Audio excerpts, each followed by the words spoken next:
Hello' বন্ধু-বান্ধৱীসকল, কি খবৰ? ভালে আছে? মই ভালে আছোঁ। মই বৰ্তমান জনাই আছোঁ আজিৰ ধামাকা ভিডিঅ'টো আপোনালোকৰ ওচৰত মই প্ৰস্তুত কৰিবৰ কাৰণে ৰেডি হৈছোঁ। এইটো হ'ল তাজা গাখীৰ। যোৱাকালিয়ে কৈছিলোঁ আপোনালোকৰ ভিডিঅ'টোত অহাকালিৰ ধামাকাৰ কথা।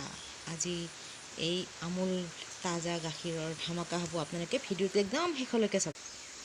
এনেকৈ গাখীৰখিনি এনেকৈ দিয়ে আছোঁ তাৰপিছত গাখীৰখিনি গোটেই গৰম কৰি ল'ম। গৰম কৰি লৈ কি বনোৱা আপোনালোকক দেখুৱাই থাকিম। ধামাকা ভিডিঅ' এটা আপোনালোকৰ মাজত গৈ পাব, তাৰ কাৰণে মই প্ৰস্তুত কৰি আছোঁ। চাবলৈ একদম নাপাহৰিব বন্ধু বান্ধৱীসকল।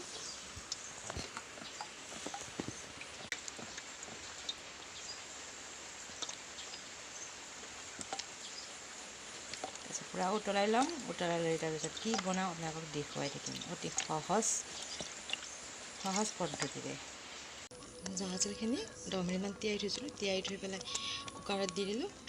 ধুই 5টামান হুইচেল মৰাৰ পিছতে হৈ গ'ল। এফালে গাখীৰখিনি গৰম কৰিছোঁ। আধা লিটাৰ গাখীৰ লৈছিলোঁ, তাজা গাখীৰ। তাত যিমানখিনি পৰিমাণৰ চেনি লাগে সেইখিনি দি উতলাই লৈছিলোঁ। উতলাই লৈ জহা চাউলখিনি যি ভাত বনাই লৈছিলোঁ সহজ উপায়েৰে, সেইখিনি দি দিলোঁ কুকাৰৰ পৰা ইয়াতে ঢালি আৰু লৰাই আছোঁ। এতিয়া একদম গোটা গোটা হৈ যোৱাৰ পিছত এইখিনি খাব পৰা অৱস্থাত হ'ব।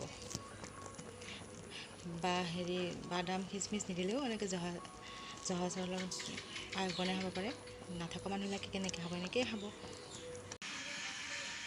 পায়সখিনি এতিয়া খাব পৰা অৱস্থা হৈছে। বহুত টেষ্টি হৈছে। মিঠা হোৱাকৈ দিব লাগে, বেছি ভাল লাগে পায়সত। বহুত ভাল লাগিছে। আপোনালোকে এনেকৈ বনাই খাব পাৰে। যদিহে মোৰ ভিডিঅ'টো চাই আপোনালোকে ভাল পাইছে তেতিয়াহ'লে লাইক, কমেণ্ট, শ্বেয়াৰ কৰিব একেবাৰে নাপাহৰিব। জয় আই অসম।